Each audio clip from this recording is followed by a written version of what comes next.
Hi everyone, and welcome to this podcast recorded and produced by the Royal College of Occupational Therapists. This is one of a series of podcasts which really focus on hearing and sharing the career narratives of our diverse workforce and highlight a whole range of possibilities in occupational therapy. My name's Hannah Spencer, and I'm an occupational therapist that's had the absolute pleasure and privilege of facilitating and capturing these conversations with members of our occupational therapy community.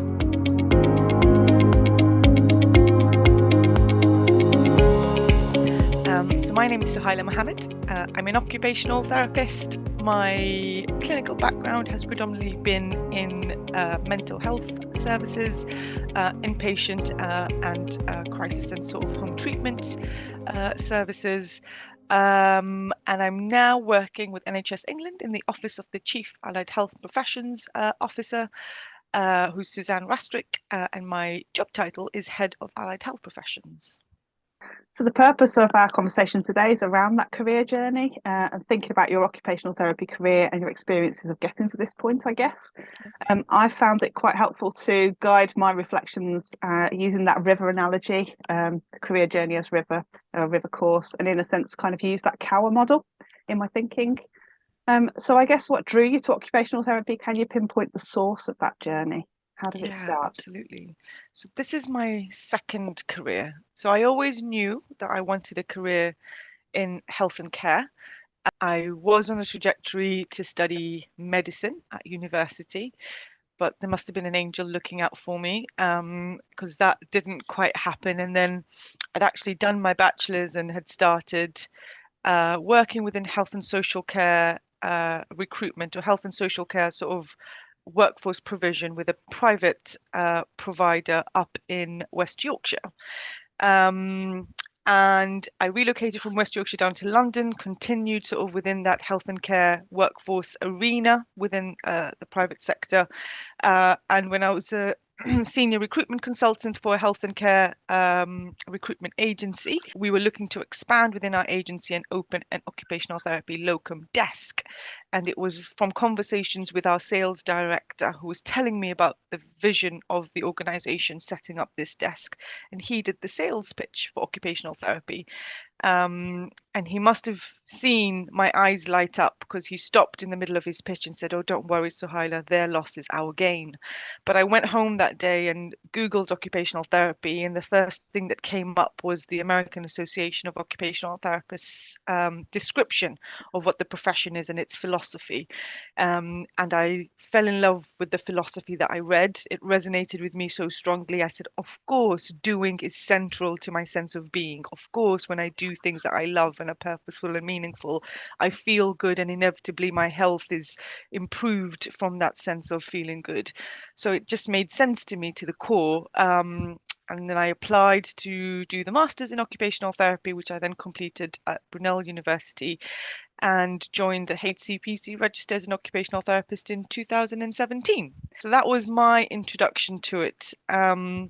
It's slightly different because I actually hadn't had first-hand experience. What I fell in love with was with the philosophy and the theory, which I then realized when I was studying was quite different to perhaps most of my peers on the course who typically had encountered an occupational therapist in action, either from people in their lives or through their own exposure to working within health and care services, where they might have had a colleague in the team who was an occupational therapist too, or they were occupational therapy assistants or as part of the occupational therapy support workforce or support workforce more generally, and then came across it.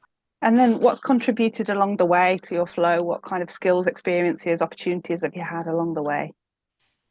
Gosh, so many. I think a lot of it has been people, I think, believing in me, and I feel so grateful to people who did believe in me and in a sense took a chance on me, because it doesn't take, any scientist to do the math, and 2017 wasn't really that long ago. And if you think about it kind of in, I guess, in that element of time, it's really where I get the most puzzled looks when people hear about my career. But I did come, as I said, with a previous, if you like, career, and I kind of built a skill set within the private sector and yeah, around negotiating and sales and business development and, training and education. So I guess, yeah, the opportunities were generally, I think, around people harnessing my need to have fingers in lots of pies. And, I'm generally the person in the team that volunteers for a lot of stuff because I'm just curious and I must be naive, but I just say yes to everything because I love learning. I think ultimately it comes to that. And I think yeah, the best leaders have been able to harness that quality about me. And it's really from me being involved in lots of things. So I'll give an example. When I was a student and also when I was an early career occupational therapist, I was involved in RCOT's London regional branch. I started off as a student rep. When I was a student, I moved on to be the secretary, then the vice chair, and then I became the chair. And kind of having, I guess, that sort of experience via RCOT and being able to bring that into my work, I think was, yeah, definitely a contributing factor. Sort of really helped build my network, but helped me kept connected to what was happening not just in terms of occupational therapy in London, but occupational therapy across the country. Because when I attended, branch forum meetings, I'd hear what was happening in the Midlands, I'd hear what was happening in Northern Ireland, Scotland, Wales, etc. And that was really useful intel, like I said, to then inform, what was happening within the team or department that I, for example, was working in. So I guess moving on to the next question, you've alluded to it a little bit. How has your environment around you enabled or restricted that career journey? That's a lovely question. I think that's key. Again, I was reflecting with somebody the other day, Dr. Stephanie Tempest, who we've already mentioned before, and we were talking about really the importance of the environment, and we were thinking about the Cower model and nature, we were using the analogy of seeds in soil, and if the soil doesn't have the right ingredients, then that affects the growth of that. The seed may grow, but it might be a little bit crooked, it might be stunted, you don't know, right? So you need the right ingredients, and the soil, what's the word I'm looking for? To nurture the growth, I guess. To Yeah, nurture. absolutely. Yeah, and there's everything there, from the temperature to the nutrition of the nutrients within the soil itself, to the water content, to the light that it gets, right? So to the space that the seedling has. All of those kind of factors are really important to growth. So 100%, I think environments have been key. What has helped? So I think for me, it's where I've been in an environment where this quality of mine, that of being curious, which if that is curbed, so where I've been essentially so told, no, you can't sort of be that way. I found those environments very stifling and quite difficult for me to thrive and for me to grow in. And generally, I haven't felt sort of happy within those environments. But the best environments that I've thrived in is where I have had space for creativity. I've had space for working autonomously. I've had space to make mistakes, knowing that I have a safety net behind me, knowing that I can go back and kind of just go, oh, something went wrong here if I do need that, and then I'm able to access the support that I need. So space perhaps is a really key one. I really kind of cherish on I really cherish transparency in teams and transparency working. As you can tell, I love talking, sometimes to my detriment, but I appreciate an opportunity to be open and honest and transparent about my work and the challenges that I'm facing. And I say it in that way because sometimes, particularly when you are on a particular career trajectory, being vulnerable about things that you're finding difficult at work can feel difficult to do because there is a worry about being judged for your level of competence. And that's certainly something that I've had to learn, and I have to manage myself, that, I have to tell myself it's not a sign of weakness to say to people, I don't know what I'm doing. I've just started, it's week 3 or whatever, and I really don't understand this program of work that I'm supposed to be a national leader for, So, but being able to do that has been, is something that really appreciate being able to do, because sometimes it's just the verbalization of I'm not sure what I'm doing that kind of puts it out into the ether, if you like, and that in itself creates space within your psyche and within your mental space to be able to move into a space of being solution finding, or yeah, to think a bit more creatively. So that And kind of empowers others to do the same. absolutely, absolutely. I think it models that behavior. And, we talk a lot, I think, certainly within the NHS, I can't speak for all sectors, but even in my time in the private sector, we spoke a lot about seeing mistakes as not mistakes or not failures, but learning opportunities. But sometimes I think that doesn't always translate into how we work in practice or a working culture. Because look, mistakes, yeah, they're not easy. Even when I make them, my first response is, oh my God, and you kind of go into this catastrophizing space, but you train yourself to kind of go, okay, actually, what is the worst that can happen? What is the impact? What do I really need to damage control if I do need to damage control? Um, and 9 times out of 10, the best thing about human beings is that you can appeal to their compassionate side in the most part. And as long as you explain and you take accountability and you offer a solution, most people are quite happy with that. I found, because for a lot of people, we all make mistakes, we're all valuable. So, and yeah, I think as you said, it gives people that, oh, it's not just me then, right? And you come across as being a human being and not a robot, because ultimately that is what we are. We're all humans, and sometimes not having enough coffee on the morning can lead to a very filled mistake filled day. I hear Yeah. you. I hear Yeah. you. Yeah. So, coffee aside, what Yeah. about boulders along the way? What about those challenges in your journey? Oh, challenges in the journey. Do you know, the challenges, in all honesty, Hannah, have been systemic challenges. So maybe perhaps I'll use two examples. There's working within inpatient mental health services and my decision to work within that type of service particularly. In principle, I don't see a space for inpatient services, particularly where people have mental health conditions.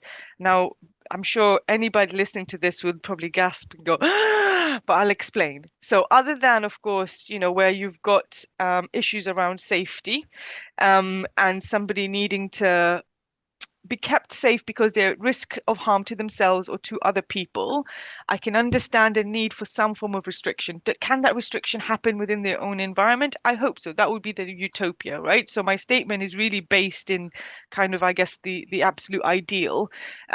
But I was motivated to work in an inpatient environment because I saw the role of occupational therapy in facilitating early discharge and doing discharge safely in a way that prevented future admissions.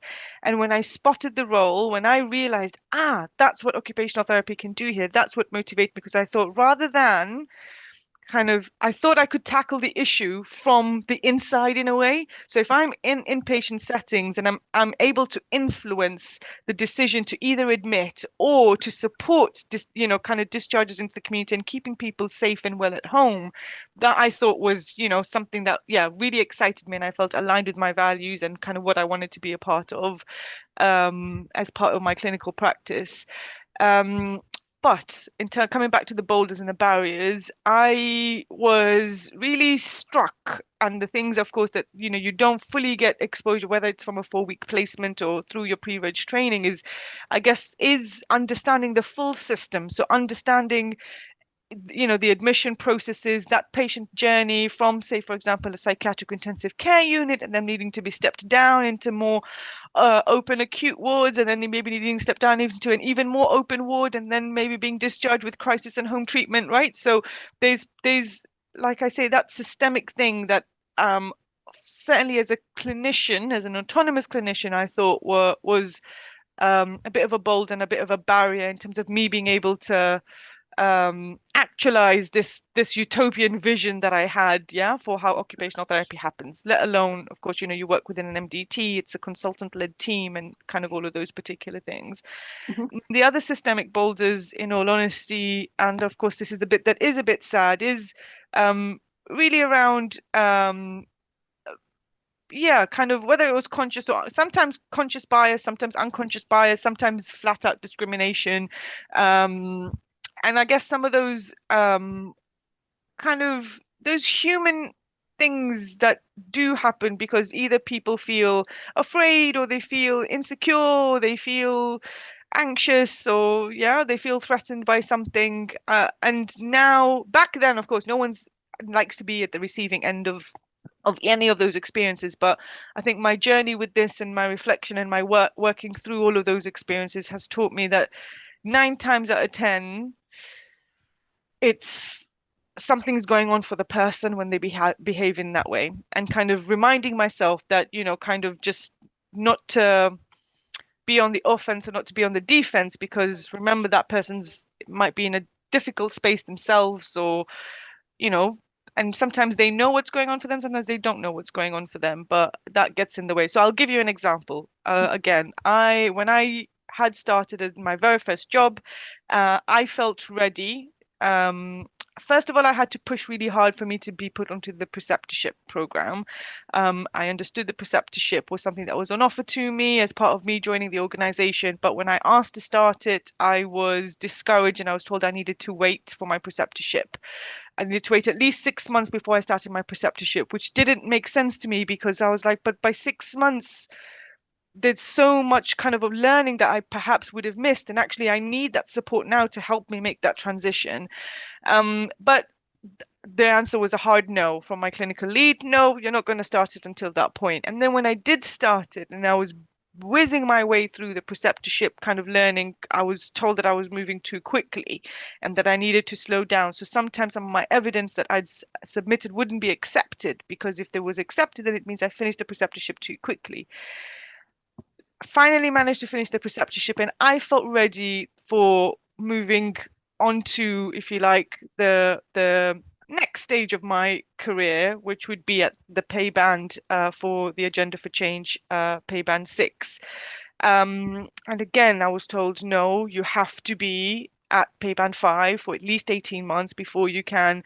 And it was those sorts of, and without explanation, this is the thing. And whenever I did try to ask for why, because again, that's how I if something doesn't make sense to me, I will ask why. I think I do it so almost like in a like a 5-year-old kind of goes, why is the sky blue type thing, right? If it doesn't make sense, does not compute, I verbalize it. And I wasn't, it was kind of like, that's just how it is, right? And for a lot of people would then reflect back to me from their own. So when I was about, my clinical, when I started, but without really thinking about me or thinking about Suhailah and Suhailah's story, like my clinical lead story was very different to my story, in so many ways, right? So that personalization I didn't feel was there. Um, but then I thought, you know what, this organization that I'm in is not the right organization for me. I'm not finding a way to belong here, and I don't feel like I belong because it felt like a series of these being told no with no, right? So eventually I chose to leave that organization and went to my next is a trust, and the leadership there had a different attitude to talent management. And I'm so grateful kind of in that environment. As an example, Hannah, I was at Pay Band 6 for 3 months before an opportunity came up to move on to being the lead for the occupational therapy team in this inpatient mental health hospital. And I applied for it, I interviewed for it, and I was successful at it. And I think it's, very different. No one said to me in that environment, "Oh, you've only been at this pay band for 3 months. There's no way you can go on to the next pay band so soon." So they saw me as a person, they saw my skills, they saw my competence. They also saw the transferability of certain skills that they then were able to go, right, this person actually can lead this team.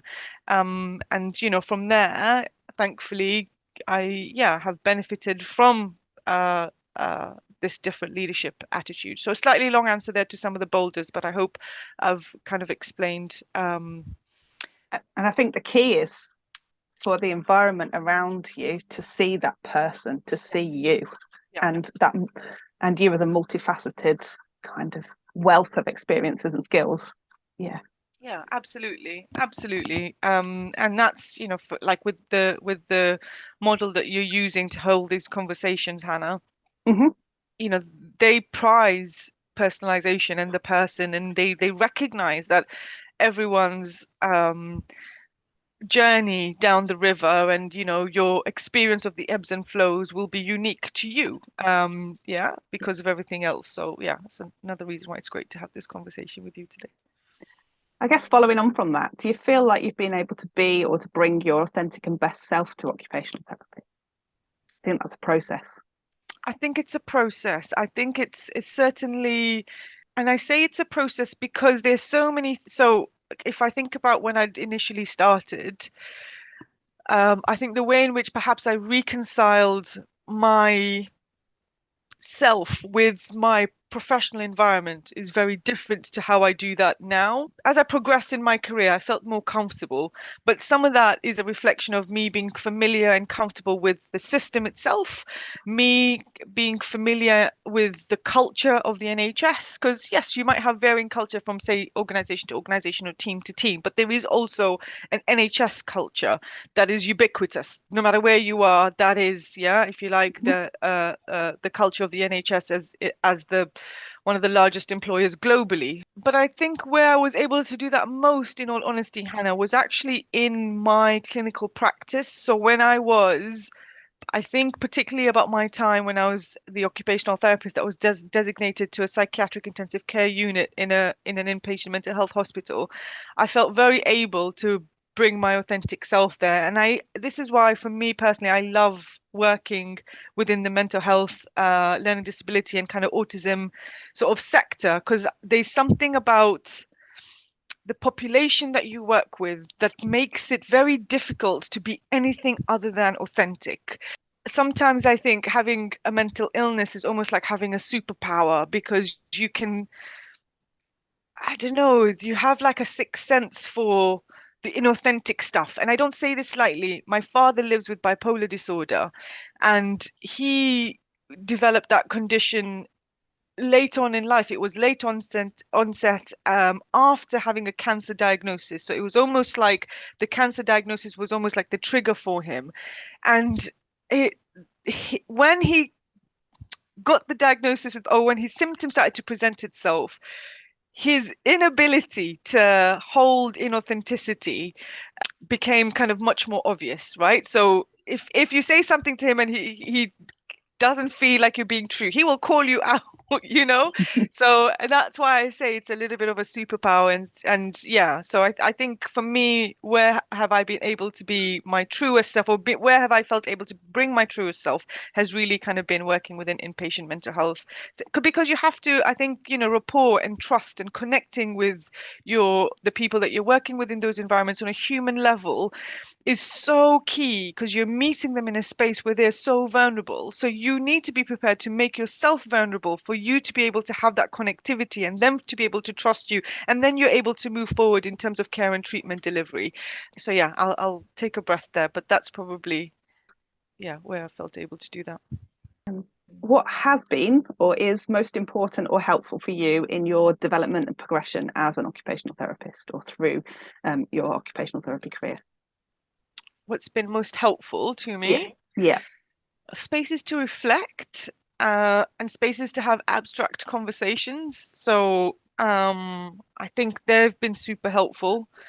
And again, what do I mean by that? So say, for example, at the moment, yeah, we've got certain policy drivers. So you might have heard about integrated care systems becoming legal and statutory entities from July of last year. And we are at the moment, the world is moving underneath our feet. Health and social care is trying to reorganize itself, right? And trying to find a different way. We're calling it a new architecture, a new design, although it's maybe just a new sort of brand, yeah, that we're kind of that we're sort of going for. But I think, again, kind of being able to have a space where you can just think about, what does this mean, like, what is actually happening. And I think, again, sometimes in our work we're so busy doing the doing that the time for reflection or thinking abstractly, we don't protect as much. So I think that that's been really, and sometimes I have to find a way to be able to protect that for myself in my time. Sometimes I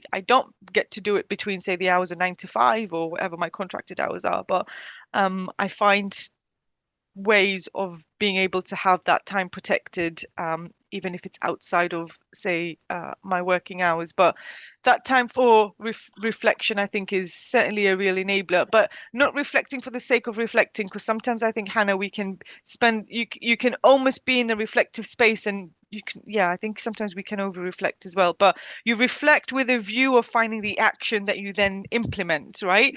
And then I guess the other enabler on the back of that is you reflect, you find the action that you want to try, so you test it out, and then you review what you're doing. And yeah, so it's a combination of reflection and quality improvement, where you're thinking about things, you're testing them, you review its effectiveness, and you either adjust or you continue what you're doing up until you kind of feel like, okay, I've done enough testing that this can become a routine activity or a routine way of sort of doing things.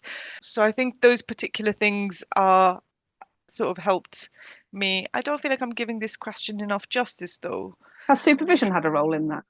So yeah, because some of the reflection happens within supervision. But again, supervision, I'm hesitating now because I think maybe what I understand as supervision, people might understand differently too. I like to think about supervision in its broadest sense. So of course, there's my clinical supervision. So I'm working with a particular person, really having some difficulty in terms of, delivering care and treatment planning, and I need some support there. So that's my clinical supervision. That I think is sometimes is different. Sometimes, maybe it's a little bit easier because you've got things like your NICE guidelines that you can be referring to, right? And if it's not something that can be addressed maybe from a clinical guideline, then 9 times out of 10, it's a relational issue. So whether it's relating with the family, relating with the individual, relating with the children, relating with the MDT. But there's also for me supervision, and some of the best, like I said, supervision I've had has been about thinking about Suhailah and Suhailah's story to date, but also where Suhailah is going, right, within the context of supervision. And that can look different, of course, to clinical supervision. So yes, supervision absolutely has had a role, but when I say yes, I'm talking about supervision, like I say, in its broadest sense. Yeah, absolutely. Yeah. And kind of your supervision, your in capital letters and underlined. Yeah. Your supervision. Yeah. Yeah, definitely. What do you wish you'd known as an early career OT or prior to joining the profession? What would you say now to your early career self? I think about this question a lot, So one of the things from a theoretical perspective, one of the things I wish I knew was about, say, like understanding the NHS's or the makeup of the public health and social care sort of sector. So understanding the role of arm's length bodies. I hadn't come across Health Education England. I knew about NHS England, but didn't really know about them, right? NHS Improvement, NHS Digital, all of these arms.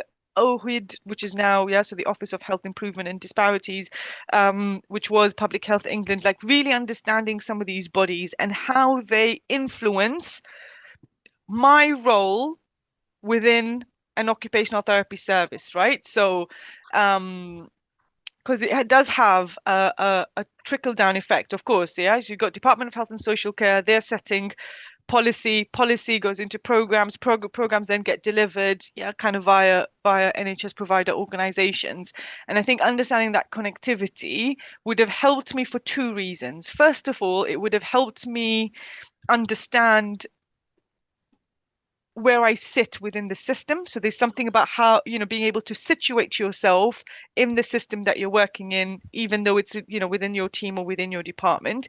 And the other thing it would have helped me is really understand my career opportunities. So I had no idea that this is where I would be, right? And if I think back to my conversations with peers, for most of us, our understanding of what our career opportunities are is you go in, you be an occupational therapist, and you work your way up the pay scales, right? Like with no kind of real understanding actually of what that means, like without a real understanding of kind of knowing if I'm at pay band 6, why am I that pay band as opposed to a pay band 8A? Like, what's the difference, right? Mhm.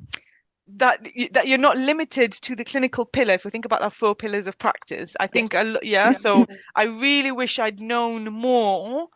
I mean, I knew I could be a lecturer because we had lecturers like at university, but again, that sort of felt like what you do when you're done with your clinical career, right? So when you're done working with people who are receiving services and you're kind of exhausted by that and the demands, and we did speak about, I guess, the emotional and the human cost that came from being a health and care professional. So it's almost like once your energy reserves had been depleted and you couldn't afford the human cost anymore, then you went and maybe became a lecturer. That Mhm. sort of, I'll be really honest, my very naive sort of view of what the career kind of opportunities were back then. So I do wish that I'd known that you could, for example, be working in Health Education England, whether that's as a fellow or program leader or, There's also what I wish that I knew that you could be applying to roles that were open to other professionals. So at the moment, we call them professionally agnostic roles, and Mhm. we're seeing a proliferation of them at the moment on the back of, ICS is becoming statutory entities. But there was something about maybe explicitly being told just because you're HCPC registered occupational therapist doesn't mean you can only apply to the roles that require Occupational therapist. Yeah. exactly, right? So maybe those are the kind of 2/3 things I wish I would have known. Yeah. And I kind of heard in your answer there around a lot of focus in that transition to when you are an early career Yeah, OT, a lot of focus kind of is on that pillar of professional practice, and almost the other ones get kind of a little bit overlooked, particularly the that's right. leadership one. That's right. But all those 4 pillars intertwine and interweave consistently, don't they? Yeah. Yeah. Lovely. Where's next for you? RCOT. so, I said in my introduction that I'm currently employed by NHS England as head of allied health professions. I'm really pleased that I'll be joining the Royal College of Occupational Therapists from April as head of practice and workforce. And I'm excited because it's a new role for the organisation, and I think the college generally has done something really brave by taking the step to modernize itself. That's never, first of all, an easy thing to acknowledge, and let alone taking the action to address it. Um, and there's something about being able to come to the Royal College of Occupational Therapists as a space to share, consolidate, harness, bolster kind of all of the learning and skills that I've gained generally working across kind of AHP workforce stuff and programs. I spoke to somebody last week who asked me if I was going home, and it was really, it kind of, I was It's a nice way of putting it. really nice way of putting it. I was lost for words, believe it or not. I kind of had to double take a couple of times because I had really had to think about that. But there is something actually quite lovely, yeah, about that. That yes, it does feel a little bit like I've kind of, you're like when you're 18 and you go and you travel the world and you gain all these experiences and insights, then you kind of come back home and you're kind, you then give to your home all the stuff that you've learnt and gained, and so sort of something along those lines. I've been on my travels and now coming back to occupational therapy practice to share all the learnings and all the lessons and stuff that I've learnt along the way. Is there anything else that you'd add to anything we've discussed today? I think the only thing is not to forget that you're the driving, if we're talking about career, Mhm. we're the people in the driving seat. No one can drive your career. You're going along the river, you're the person with the paddle that gets to, kind of steer the boat, I guess, in a sense. Or, yes, sometimes you do have external factors that are outside of your control that derail you and, kind of um, catch you unawares. And that's a part of life, the uncertainty that kind of, I guess, comes with existing. But there's also certain bits that you can steer, not necessarily control, because I think control maybe feels too strong, but in terms of steering it, and yeah, I think that's always helped me on the times when I've kind of had a bit of a wobble and I've had difficult times. I remind myself that I'm the person that is in the driving seat of Suhailah's career. And reminding myself of that is empowering, um, and makes me feel, what's the opposite of helpless? Yeah, I guess empowered, isn't Empowered. it? Yeah. Yeah, Yeah, yeah. I absolutely. feel empowered and I feel like I have agency, and I feel very hopeful then, when I can kind of remind myself of that. Yeah, and those are all then just helpful spaces to be in when you are thinking about moving forward. And I guess at the points where that river, that career journey might turn or change course in a way that you don't anticipate, one, being willing to embrace that, and two, being willing to influence that, or Yes. yeah, Yeah. yeah, And what that's helped me then do is kind of sort of reinforce your capabilities.